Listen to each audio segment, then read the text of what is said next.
All right, Sabir, we are live. I Hey, am Matt. excited to have Sabir Pleasure. Semerkant with me for our little midday chat. Let me do a little bit of setup.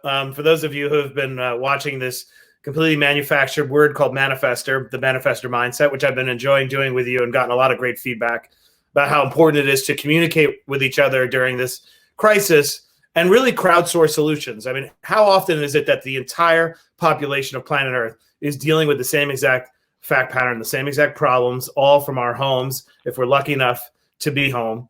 And I think now more than ever, it's important to share that knowledge. So that's what motivated me to start doing this, is to carve out some extra time so I could disseminate and disperse anything I know. We've done a bunch of sessions that have been great and uplifting and philosophical. And this is not one of those. All right. This is a session that is designed to generate millions of dollars in value for people out there. So I'm so excited to have my friend Sabir. And a little bit of background: we have worked together, and I'll let him do his bio. But we've worked together in different capacities. He's an e-com and Amazon expert. I co-taught a course at Harvard Business School with Professor Len Schlesinger. Shout out if you're out there, Len. Called "Moving Beyond Direct to Consumer." That was designed to educate students on all the topics if you started your brand purely digitally to move into retail and then also Amazon. And I think what you find what's fascinating is that there's a lot of alchemy around doing really well on Amazon and e-com, and people just don't know it.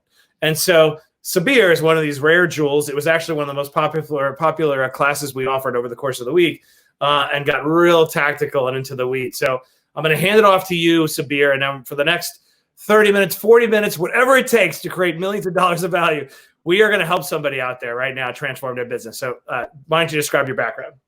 Well, thank you, Matt, for having me on the program. And like a lot of people describe me, they don't call me sizzle, they call me steak.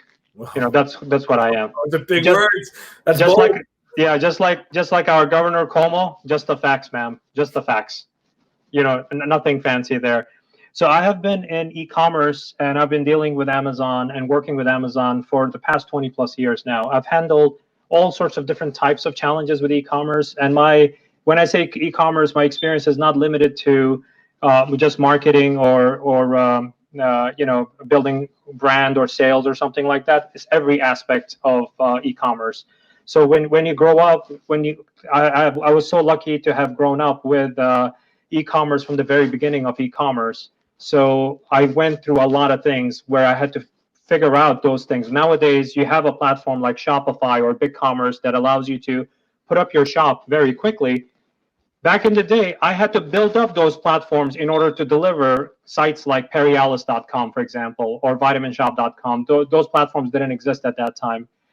So lucky for me, I was there from the very beginning, and I've been solving these business challenges. And COVID-19 represents a unique set of challenges that I've been solving for since this quarantine started. And it's interesting that my clients are not just U.S. based. I have clients in Belgium. Shout out to Skinny Love. That's one of my clients in Belgium that they reached out. I have clients in Canada. I think Adriano. Shout out to you. I think he reached out to you, Matt, to give you some Italian pasta sauces for free. Oh, okay. So he's gonna send you some Italian pasta. It's delicious, by the way. I made some pasta with it. It's amazing products. And also quite a lot. I mean, because I'm U.S. based, I do have quite a lot of U.S. based clients here to help them through these challenging times. Everything from supply chain all the way to challenges with order fulfillment and safety related to COVID-19 and transparency and things of that nature. And then we can definitely, during this talk, we can definitely dig into a lot of those kinds of things. I want to talk big picture for a second. Sure. Prior to COVID, people are always surprised to hear that despite how pervasive e-com seemed to be, only 12.5% of all transactions in this country are actually e-com. What do you see the time before and the time after? Like, what are some big picture changes that you see that are going to be lasting? So the number like 12% when you hear it pre-COVID, right? That's just a blended rate across all industries. Some industries like electronics, books, fashion, the number is a lot higher, right? And then you get to dental laboratory equipment and stuff like that. That's right. Very small. So that's why one of the reasons I don't like the word average. I like median better. So average is, so that's the kind of thing. But in case of COVID-19, what we have seen is companies that have invested really well in the e-commerce infrastructure are doing well. If they invested in it, that number went from, for a lot of retailers, for example, actually 99% of retailers, it went from being either a very small portion of their business to being 100% of their business now. Because the only way you can do that is through pickup and delivery, or or UPS, FedEx can deliver the package to your home. So that's the kind of a big difference that I've seen. But if they had not invested in e-commerce, if they had not invested in the right infrastructure, those are challenging also. If they were just testing the waters, it became very challenging for them to scale up that quickly. And this So is what's the most typical phone call that you're getting as the Red Cross of e-commerce? What's that emergency phone call you're getting at 2:00? Like, is it opportunistic or it's a problem? No, big challenges. Our ingredient manufacturer is in China, is in Asia. That's a very big one that I typically get. So we are actually helping solve that problem because I've been in part of some industries longer than others. In case of like the supplements industry and stuff like that, they reach out, and I do have my network throughout the world to deliver those raw ingredients, not just from China and Asia and stuff like that. I can actually deliver it from other countries where, for example, Canada might be a good option, right? And they have never thought about it because everybody just rushed to China because China became this manufacturing hub of the world, basically, right? So it just became a lot easier to just find things, but they never thought of coming up with like plan B, right? What if I don't get that, And one thing that happens every year in China is Chinese New Year. So everything shuts down anyways, right? So you really need to have, as a business, you should always think about your manufacturing plan B. If you have a manufacturer in China, you should definitely have one in Brooklyn. You should have one in Kansas City. You should have one in Indiana or Kentucky or somewhere like that. And for some industries, it's easier than others. Like for fashion, you could definitely find fashion manufacturers here in the United States. For others, it's a little bit more difficult. Like if you're producing electronics, mass producing it in a very big way. But you should always have that plan B. I mean, one of my clients, they were looking into actually outsourcing their manufacturing. But what happened was, lucky for them, COVID-19 happened, and they had not shut down their manufacturing facility, their own in-house manufacturing facility. They ended up turning it back on and basically putting that project on a back burner for now till later. So that's the kind of thinking you have to really need to be on top of in order to not get stuck with, even though you can do delivery, UPS and order fulfillment can work, and that's great. If you don't have a product, what use is that? If you don't have product, you don't know any visibility into, can you pre-order, can you do any kind of things like that. The best thing you could do in that scenario is like out of stock notification, and whenever that thing comes back, whenever it comes back, then you start notifying people to sell them. So Sabir, let's break it down into e-com from perspective of your website, your Shopify. Second part, customer acquisition, both through search and social, and then let's go to Amazon. So give us your top three, pieces of advice that people should be thinking about with their Shopify going into here. Give us some actionable money-making advice that you often see people get wrong. So a lot of people, what a lot of digital marketers, what they do is, because there's a huge mantra around social media, so they tend to spend a lot of and invest a lot of their budget in social media, Facebook and Instagram. I'm not saying that it's the wrong thing to do. Mm-hmm. However, what happens is when you land those people, when people say shop now on the ad, and then people show up to your site, they don't have enough content to continue building on that intent the consumer had when they clicked on the ad, right? They just drop them on a landing page and say add to cart. Like, I don't know, does the tomato sauce have other types of recipes that I should know about? Or does this equipment work on AA or AAA? Is it USB-A or USB-C? I mean, there's a ton of questions related to uncertainty that you need to really answer on that, wherever you're landing people on that page. So the big problem that I see with a lot of digital marketers is that the assumption is, I'm spending money on Facebook and Instagram and Pinterest and so on. When people show up, they should just magically buy. But you didn't answer their questions. You didn't answer their uncertainty questions, like all the questions related to product, every question related to your brand, every question related to, do you take certain credit cards or Apple Pay or whatever. Those are the big things. So content is definitely king. You really need to, when you drop people on a page, you really need to answer all of those questions. Social credibility helps, like with reviews and ratings. You should really invest in that to make sure that people know that there are 10,000 reviews or 5,000 or 200 reviews still count. Anything above 10. On your own site, on your own platform, telegraphing back, even if you're selling through another Amazon, whatever, cataloging that you have the. Yeah, you can extract, if it's your product page and it's your brand and it's your product from Amazon, you can extract those reviews and you can clearly market that this is our review from our Amazon platform, and then people can see that. And then also you can put programs together, and if you have a good reviews platform, it allows you to set up that engine so that when somebody buys from you, 7 days later you send them an email, you can send them an SMS, you could send them a messenger message, on Facebook, to ask them, requesting to give you some sort of a review based on everything from your packaging to the product and how are you using it, to recipes, to unboxing. There's a ton of stuff you could be doing. So content. One is content. Build out your content on your site. Right. So content, number one, all sorts of content, reviews and ratings, definitely, right? Transparency in pricing is really, really important, right? I've been to so many sites, they don't even tell me what promise can they make related to shipping when I'm looking at the product on that page. So if it's going to ship, if there's a delay, let me know, right? I still may want that product, especially in the COVID-19 era. People are now used to seeing it's going to ship on May 22nd, So even though you're ordering things, that's not a hypothetical. Today I bought my niece a gift. It's not going to arrive till May 22nd, but I told her to start getting excited. So okay. But Amazon did tell me that, so that's great. I know that it's setting my expectation. That's amazing.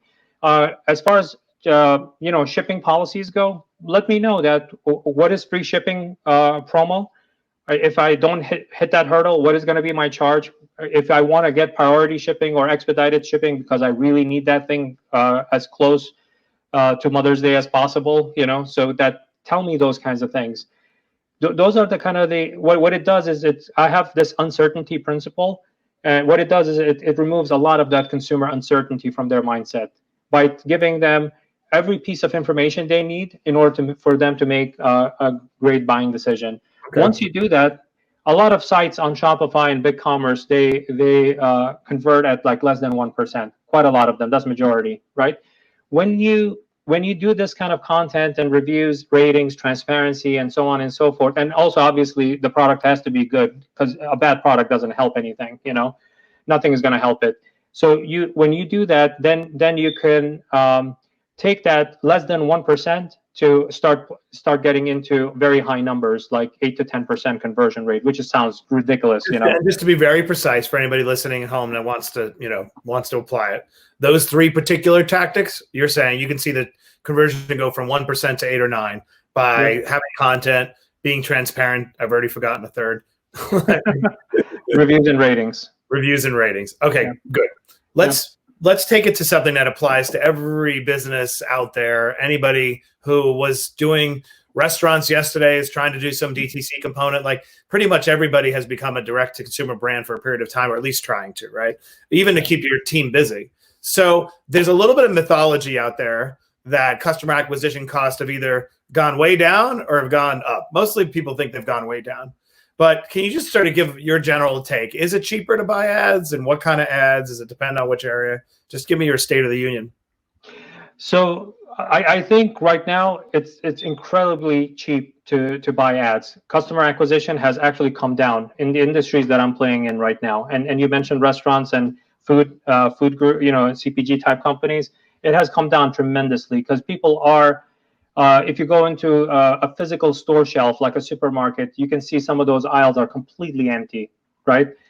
So that's one thing that's actually helping. So people are trying to discover new brands and new products and other products that you may have. So when I started hearing on CNBC that a lot of brands, Can you tie those 2 points together? Because just to be clear, you're saying because you can't get what you need at the shelves, people are resorting to online. Therefore, there's more people organically looking for product. Therefore, cheaper to acquire them. Is that the?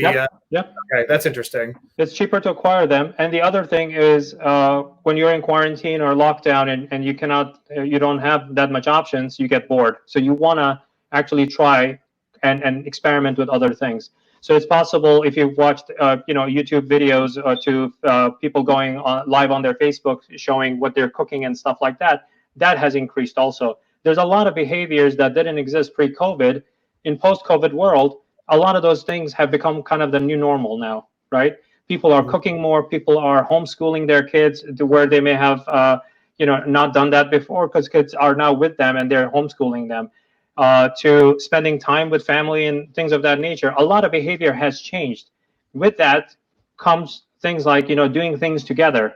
So cooking is an interesting activity, and you see the likes of great chefs like David Chang. You have Christina Tosi. They go live pretty regularly. You can actually follow them. I even caught Gordon Ramsay on on one of the live streams. So they were actually cooking and showing people how to cook on a daily basis. Different types of foods and stuff like that. Because of that, if you have products that actually fall into those categories like cooking or desserts or any of those kinds of things, you have to cutting down on your advertising spend is a bad idea right now. Because the thing is, you could be acquiring a lot of those customers on the cheap, and then once you acquire them, then you could put them on either you're retargeting them through social pixels throughout all of social media. You could be collecting their email address. If they're placing an order, you're collecting their email address anyways. You could be collecting SMS. You could be asking them to subscribe to your Facebook channel because you may be announcing new recipes and stuff like that. Those are the kinds of things that once you acquire them over time, as these consumers continue buying from you, because if it's food, it runs out, right? You need to buy it again. So as over time, don't consider your cost of acquisition to be that your first transaction. Over time, over 12 months, 18 months, that acquisition cost is going to come down tremendously. So are there any, so that's interesting. So you were saying across the board, generally, customer acquisition costs have gone down because more people are organically participating in the digital economy, right? Yeah. So any particular platform you think that is more efficient and inexpensive relative to others, whatever Google search or, Instagram stories, like, can you just give us your hierarchy on what's effective and what's cheap? Sure. From an e-commerce perspective, a lot of the newer e-commerce digital marketers, what I notice is they kind of ignore a lot of the tried and true foundational platforms, right? Google Ads is actually cheaper. The cost of acquisition is cheaper than Facebook and Instagram. But one of the bigger ones people miss out on, which we will talk about, Amazon. Amazon advertising gives you one of the biggest return on your advertising spend, one of the biggest ones. Second is Google Ads. Third is Facebook, Instagram, and then it goes down the line depending on your vertical. Certain categories lend themselves really well to like Pinterest. Anything that requires planning, party planning, bridal showers, desserts, fashion, any of those kinds of things actually works really well on Pinterest. But more importantly, also the investing in organic traffic, everything from email marketing to search engine optimization. Those are the things that take time. It requires a lot of sweat equity, but the return on your investment, not advertising spend, because you're not spending any advertising on those organic platforms. It's your investment of time. It's in your investment into good SEO content and those kinds of things. People are not investing in those things because they hear, oh, let me build a Shopify site. What's the next thing? Oh, let me go and set up an ad account on Facebook, and I'm going to drive traffic. I think they're doing one of the hardest things out of the easier things that have been well established over the past 20 years. So let's do that. So let's do what we just did. around, paid customer acquisition, right? What are your top 3 things? It sounds like your number one thing is take care of your house, get your house in order by doing SEO, right? So make SEO a little less abstract for people who aren't as familiar.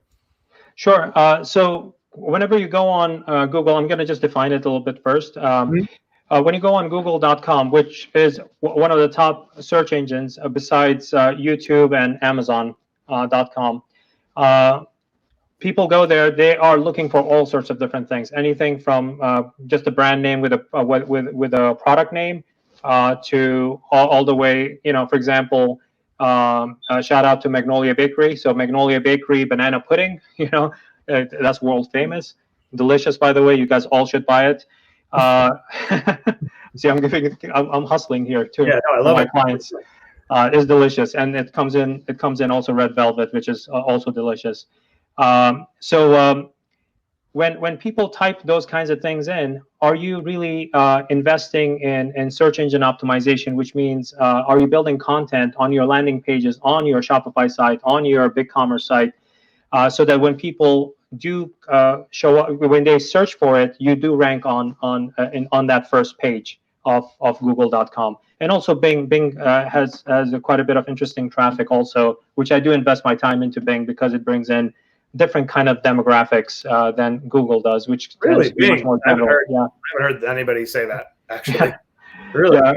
It's interesting that the demographic tends to be a bit more higher income on Bing, where in case of Google, it tends to be a much more broader. So imagine if you're buying a computer and from Dell or one of these outfits, when you get that package, it already has all the software loaded up for you. So when you and it doesn't, like the Dell computer doesn't come with like Google Chrome or Mozilla Firefox or anything like that. So it comes with Microsoft Internet Explorer or Edge, right?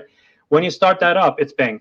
So when you start searching, you start using that. You don't even switch it to Chrome. You don't even think about. So that tends to be more like middle to higher income families. When they buy this stuff, they're not even touching it. It just works, Interesting. And it tends to be. So SEO, number one, is optimize your site by making sure your content, the little tricks are there, which just go on YouTube and search SEO optimization. You'll come up with 5 tricks, right? Like, so there's plenty of stuff out there. Number one on search. What's your hierarchy? Number 2. Actually, related to SEO, I'm going to give a huge shout out to this gentleman. He has been a great friend. His name is Neil Patel. If you type in SEO or Neil Patel, Neil Patel, you can find a ton of his videos. So if you want to be educated in SEO, he's definitely the right guy to go and listen to and learn from and stuff like that. In my agency, we do apply quite a lot of SEO optimizations. There are 2 schools there. There's one is the technical SEO side of it, meaning that your site infrastructurally needs to be built out properly. Meaning that I've been to so many sites that are built for desktop because the designer had a nice Mac on their desk and they designed the entire site on a desktop. They never thought about making it mobile. And if you are that guy who's delivering all this Facebook, Instagram traffic, where do you think it's coming from? It's coming from a mobile app that's going to a mobile site on Safari, for example, or Chrome on an Android phone. If your site is not optimized for mobile, you're not going to deliver a great experience to the consumer. So you're not going to get good conversion out of it. So that's one of the number one complaints I hear from a lot of people. Why is it that our desktop conversion is 2 times more than mobile? All I do is, it takes me literally 2 seconds. I open up their site on my iPhone. It doesn't work. I have to pinch and zoom, and even like if there's a term called mobile optimized. So they were like, no, our site is mobile optimized. So when I go there, the add to cart is like 3 swipes down. So you're not really, you're not mobile first. And with SEO, especially with Google, what they did was first they penalized sites that were not mobile responsive a couple of years ago, and very recently they actually announced that they're focused on mobile first. So the experience really needs to be tip top as far as mobile goes. Otherwise, they actually your ranking on that first page or second page actually drops down. So let's talk about, we're in the middle of a crisis and you're a business out there, you want to take advantage of it. You've pivoted to e-com. Turns out, you're screwed because your site isn't mobile first and it's 3 clicks down below the fold. Can it be fixed easily, like in real time? Yeah, as you go through, I mean, there are free tools out there. There are a lot of free tools out there. For example, when you utilize, there's a tool called Uber Suggest. When you plug in your site onto that site, actually what it does is it gives you a whole report card of how your site is performing, to SEO, to what are the mistakes. You could get back a report like it crawls like 1,000 pages if you have that many pages on your site. So it tells you so many errors you have that you really need to fix, because then you're getting in the way of SEO spider. When Google sends its spider out to actually crawl your site, it's you're not really getting you're not letting it through and stuff like that. So that's called what'd you say? It's Uber Suggest, UBER Suggest. Okay, right. Good. It's yeah. If you type that in, the link should come up on Google. And that's mobile optimization. I just want to say, so that's mobile optimization. What's the third thing that you should be thinking about with customer acquisition? I mean, you have to it gets to your fulfillment, right? If I just place my order at 1 p.m. today, right? Why isn't it not leaving? I know that UPS and FedEx picks the stuff up till 4 o'clock, and during holidays it's even later, right? If I place my order today by 1 p.m., why didn't it leave your warehouse? I paid for it. It's already done, right? So fulfillment and delivery and last mile really counts, right? If a consumer has a bad experience with that last mile, meaning that you receive the order, your fulfillment is not really that great. Operationally, you're not really handling that customer really well. Then you're going to leave a bad taste in that customer's mouth. And in a lot of cases, when you try to forget about customer acquisition side of it, they will go out of their way to tell people that you're not a good site to deal with. Back in old days before social media, that used to be 2.5 people. Now it's like 300 of your closest friends. You're going to tell them not to buy from you. So it's no longer 6 degrees of separation anymore. So that actually hurts you. So you really need to be on top of delivery. You have to really care as much if you're working with 3PL, third-party logistic company, meaning that you're not doing fulfillment, somebody else is doing that for you. That make sure that there are service level agreements that if an order is received by a certain period of time on a business day, it needs to leave the same day. And for the holidays, it needs to be maybe extended out to a little bit later, because UPS and FedEx does pick up later during the holidays. That's perfect. So let's spend a beat before we transition to Amazon. Let's spend a beat on something very old school, which still rules the day, and that's email marketing, right? Yeah. Open rates still have the highest open rates, the best conversion on email. Can you give us some of your tricks, your hacks? What should small business owners be thinking about with email? Sure. The word is curiosity. Okay. I'm curious now. What So when you send an email out, think of the word curiosity in your head. When you receive that email, just understand your own behavior. When you're looking at your inbox, you probably have 1,000 emails or hundreds of emails that you receive in that inbox. Your subject line needs to increase my curiosity as a consumer. Like, it should really, don't tell me what's inside the email. I might go like, I don't want to even open it. You already told me what it is. It's free shipping on 50. Great. I don't want it. I don't want to buy this thing. So increase their curiosity through that subject line. That is the first hurdle that you have to overcome, right? If you can because typically if you are really good at writing great subject lines, on average, you should see 15 to 20% open rate. When you make that less abstract, can you be a copywriter for a second? Put on your vitamin hat or your CBD hat. Sure. What's a tantalizing headline that gets people to open an email?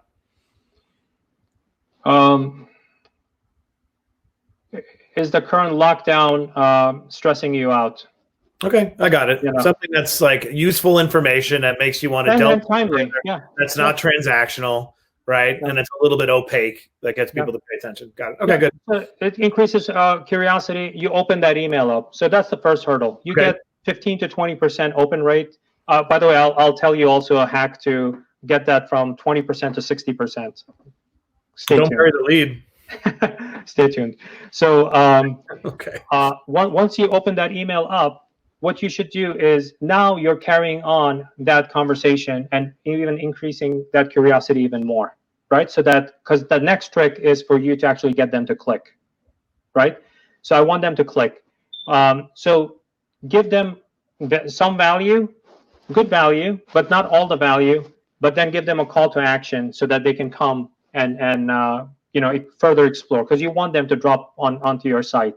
So and when you're dropping them, drop them to the closest thing that matches that thing you're dropping them from, right? So if you're showing an image of a flower and that's because you're running a flower shop, send them to that flower page, right? Because if you think of male versus female, right? Men are really bad at making decisions as far as buying gifts. We're just horrible, right? So if you give them that specific thing, they're actually taking it very literal. They want to click that thing and go to that page. I don't know what that's like PCs, but it's probably true. it's fact. Look, yeah, we're not very evolved. Yeah, I'm not trying to be PC or not. Like I said in the very beginning, just the facts, ma'am. That's it. That's all I'm doing. I'm giving you facts. Versus exploration, right? In case of women, it tends to be a lot more exploration. So if they see a selection of different images on that email, they're going like, okay, this is interesting. Let me explore further. And then as you can see, that's building up more curiosity, right? Then I click on it. Then the challenge becomes, when they get to your site, are you really giving everything that I said earlier about removing uncertainty and giving them great content and continue giving value content and stuff like that? So best case scenario, you're going to get 15 to 20% open rate. And from that number, you're going to get 15 to 20% click-through rate. That's best case scenario, right? If you're following everything I just said in this kind of best practices. So how do you get this number to get to 60%, right? One feature that Facebook, Instagram, Pinterest actually introduced is matchback. So you can take your email database from Klaviyo, from MailChimp, export it out, and import it into Facebook and Instagram and Pinterest.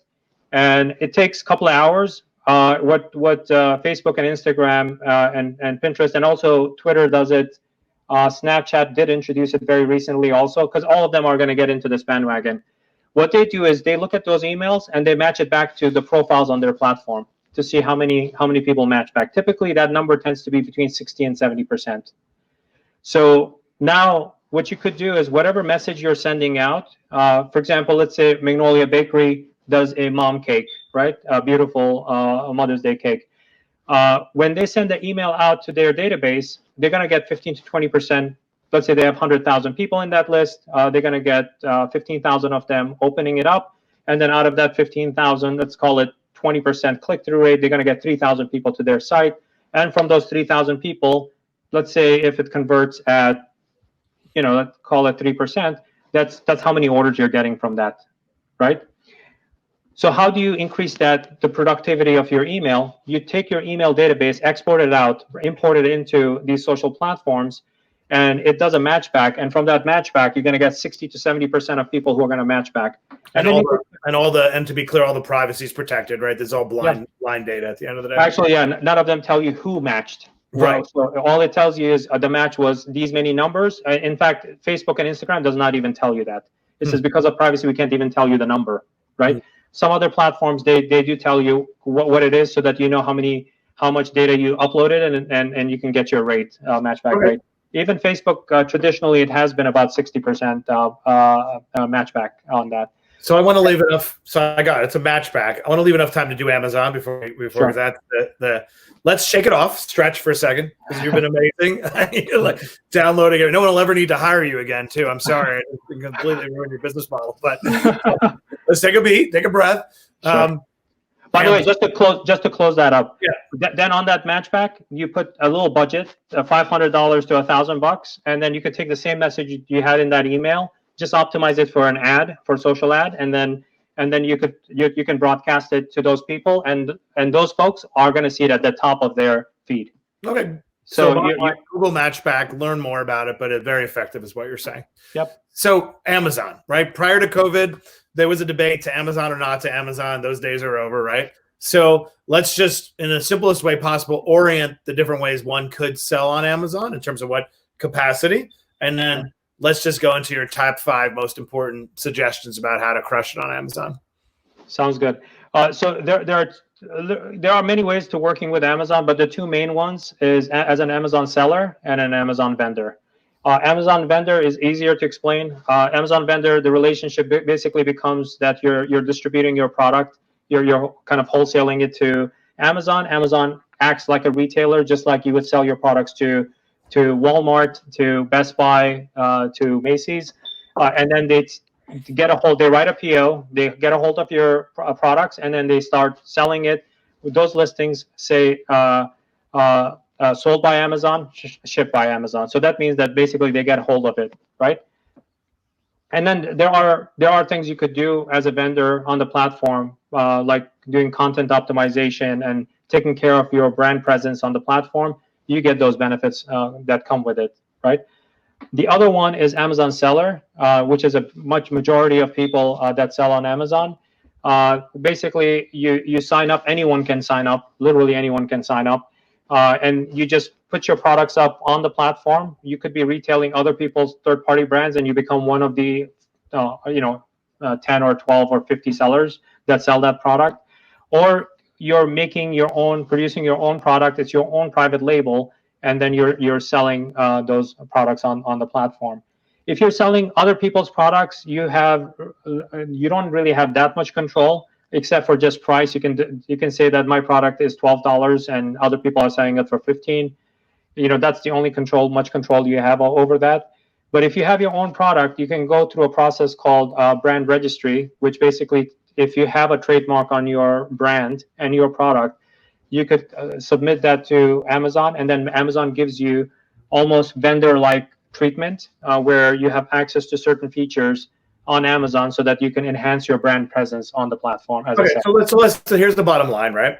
The significant majority of all product searches on the internet actually begin on Amazon, regardless of whether or not somebody's going to buy from Amazon. So to be or not to be, that is where the customer is, and that's where they're looking for price data, and they're looking for reviews. So there's exceptions, and I think let's not do the exceptions today, but there are exceptions about who shouldn't be Amazon. We're talking to the universe of people out there who should be.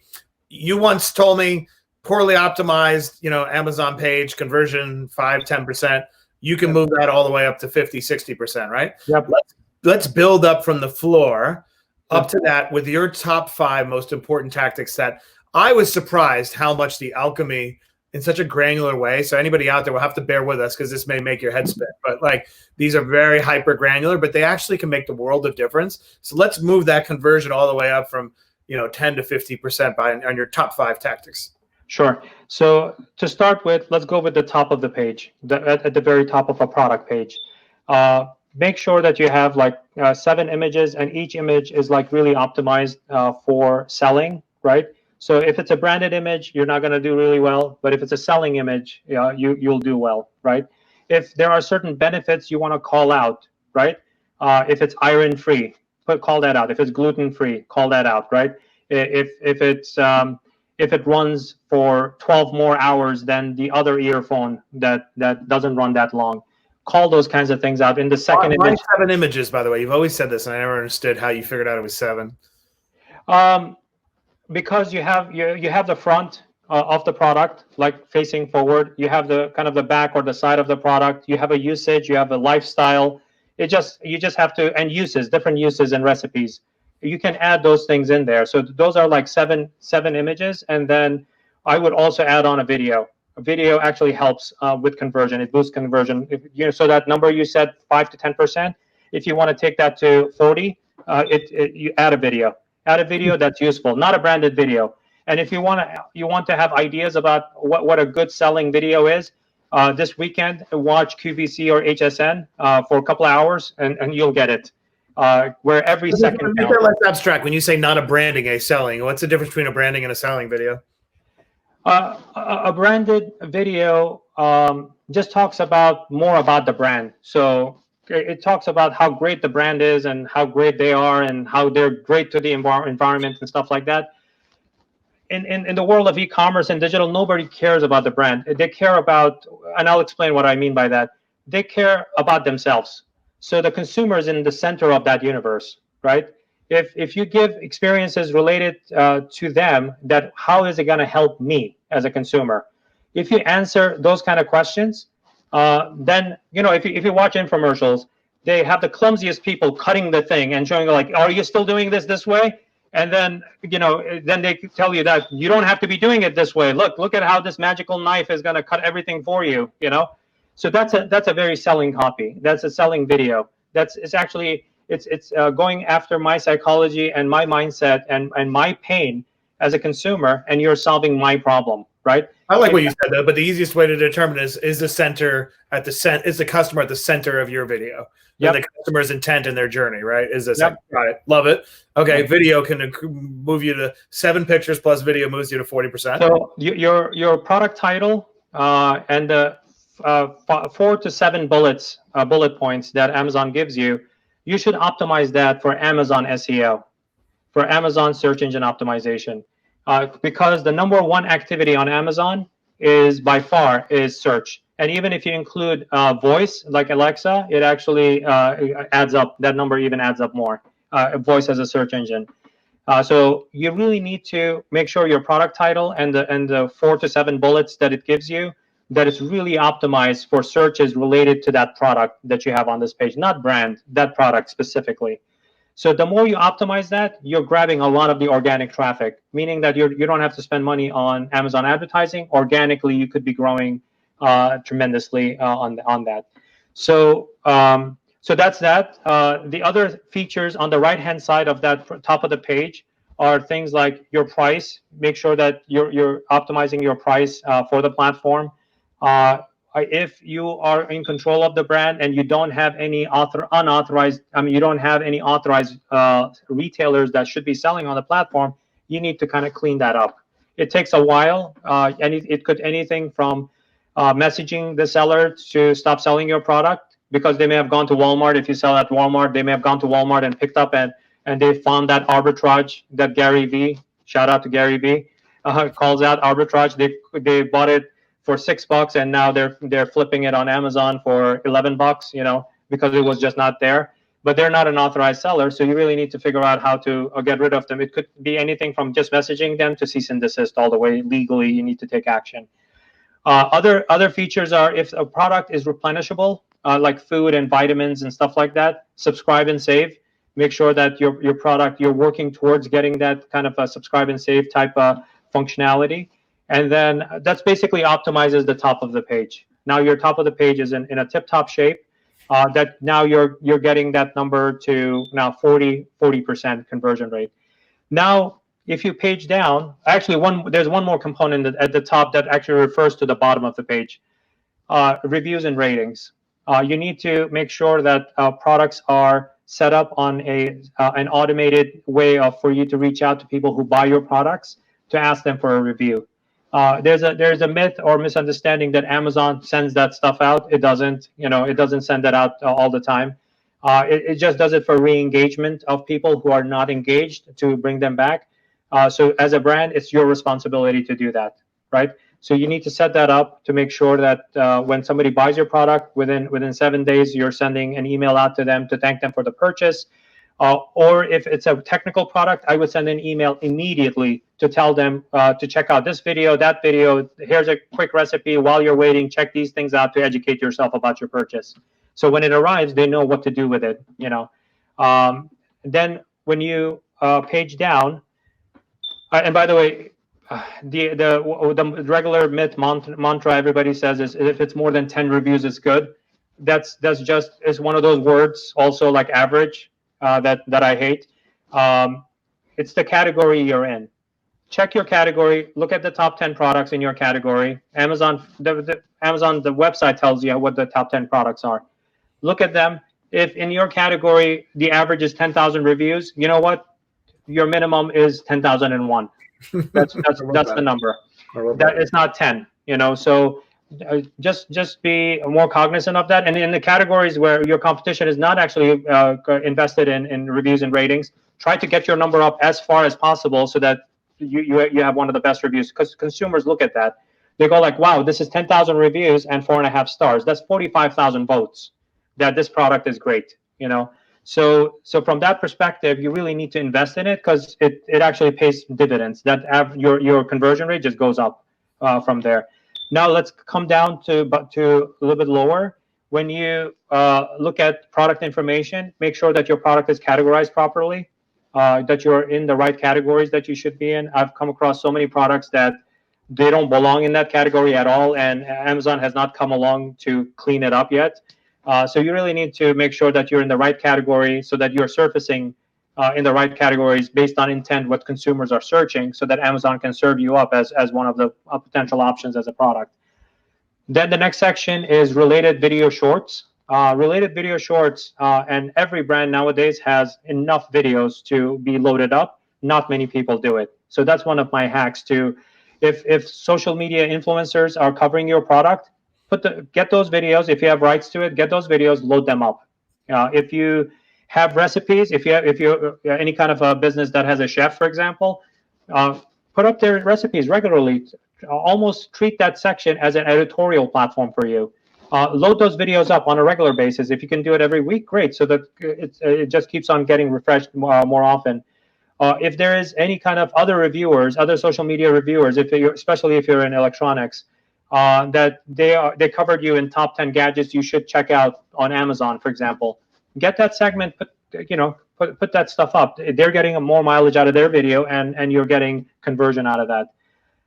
So that's definitely, you can load up as many as you like. Anyone can.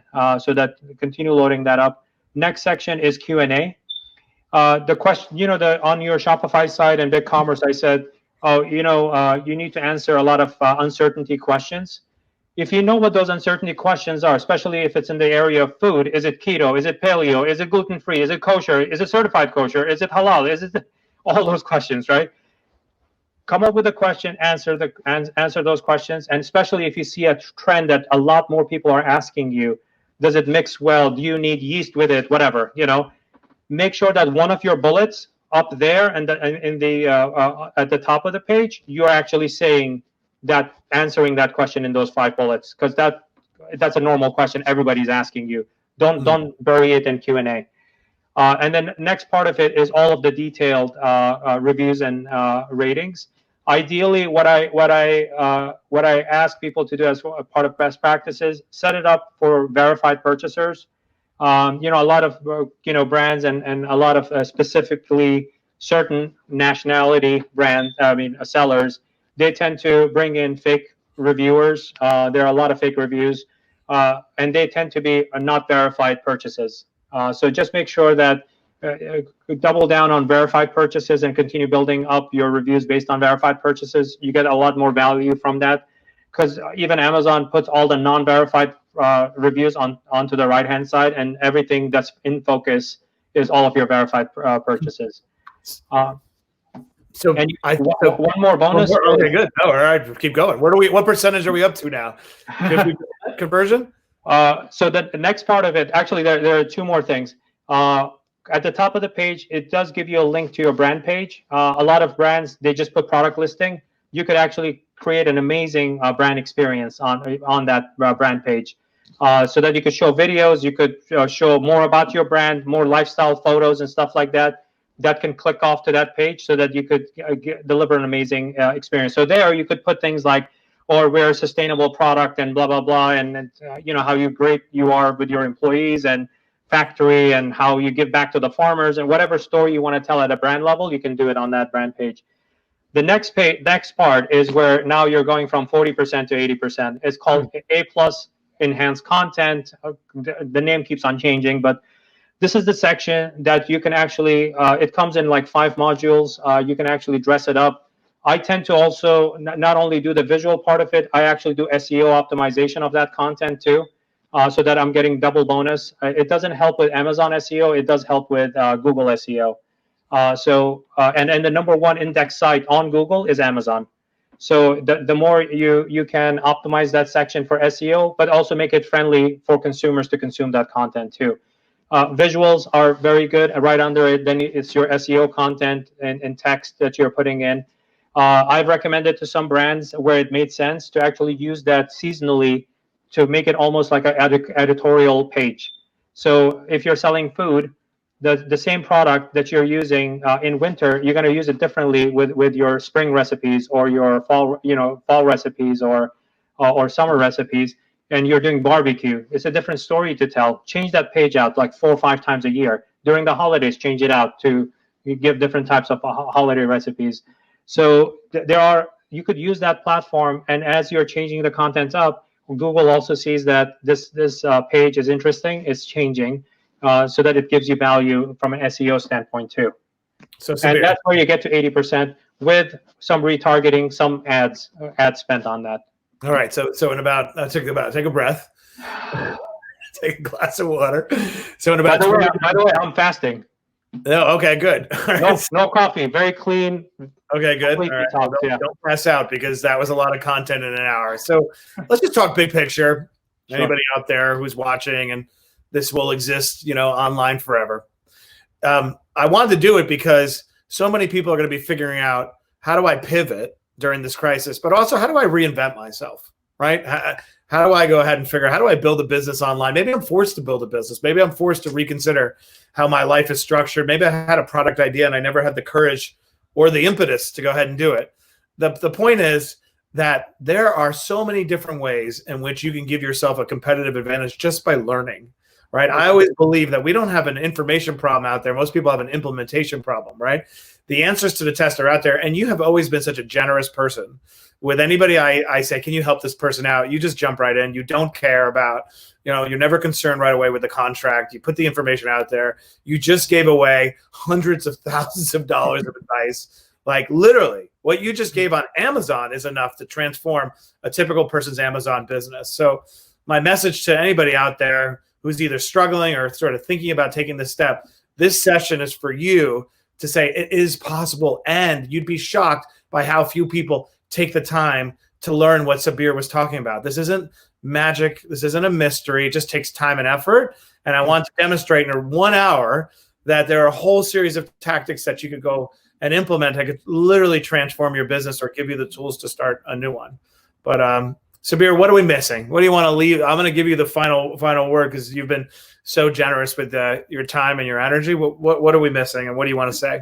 I mean, it's interesting you said that there's an information overload. I mean, if you look at even before internet era, there are so many libraries in the world, and those contain so many books. As human beings, we would have been geniuses, and we're not. The content is there. It's just the consumption of content. More than that, and I'm gonna kind of voice and channel Gary V. He says to stop watching him, like go and do. Right, that's a great advice. I really love the fact he's my brother, and I love the fact that he gives that kind of advice. So you just consumed with this 1 hour of conversation, and actually I've been utilizing all these strategies and tactics that I just mentioned over the past 20 years, and I've grown businesses anywhere from 2x to all the way 20, 30x, in a very short period of time. You really need to, after you read something, if it makes sense, if you can afford to put some budget, and budget could mean your time, it could mean some funds, put that into practice. Try it out. You can try something out with $100. If you have a little bit more money, maybe it's $500. Maybe it's 3 hours of your time this week. Try it out. Give it a shot. Some things take a little bit longer for you to see a good effect on those kind of returns. So that invest your time into it. Practice. The number one advice I give anyone who's running any kind of digital business, e-commerce especially, that check your ego at the door, right? Everything we do here in e-commerce, it's all driven by data completely. And when I say data, even consumer behavior is data, right? When I said earlier, and you said that, oh wow, that's not PC, Sabir, you shouldn't say that about male versus female. Those are actual facts, right? Based on facts. I don't think I said that, but I think I ratified it. But yeah, even age groups and those kinds of things. Check your ego at the door. The ad didn't work. Not that. Why did my idea didn't work? Well, there are 1,000 different things you could be trying. If it failed, great. That didn't work. Move on. Change your formula. I see brands that keep on investing in the same thing and expect different results. And you're not gonna. What you're gonna do is you're gonna basically move your money from the bank over to Facebook. You're gonna move your money from your bank to Amazon to any kind of advertising, Google, any kind of advertising fund. You're not gonna get any results from it. If something is not working, it's better for you to actually shut it down, do a proper audit, figure out like what's going on, and folks like me exist in the world that we can actually help you go through that process with you, and come back to you and go like, okay, this is how you need to pivot, this is how you need to change your product. People are complaining about the product because they don't understand if it works with olive oil, right? And because you never said it works with olive oil, and what grade of olive oil, all of those kinds of things. It may not have anything to do with the ad itself. It may have to do with everything with the landing page, or the way you worded the ad was not so great. That's why you're not even getting enough impressions or clicks or anything like that. So being ego-free is what gives you huge dividends. I love that. I love that. So people are going to want to know where to find you, just give your info where you want people to track you down. Just like a good barber doesn't give himself a haircut, my website is not ready yet. So growthbysabir.com eventually will be up. At this time, I think Heather is going to put my email address. It's Sabir, SABIR, at growthbysabir.com. So if you have any business inquiries, or if I can help you with your business, please reach out to me through email. For now, you could find me definitely. The platforms I'm usually on are LinkedIn and Twitter, sometimes on Instagram. You can definitely find me there and follow me, and hit me up, DM me, and I'm here for you. You're the best. I can attest that Sabir works magic. So thank you so much for spending so much of your time. I think somewhere out there you just changed somebody's life for the better. So I hope so. Sabir. You're the best. Thank Have you, a great day, everybody. Thank you for having me. Back to work. Bye-bye.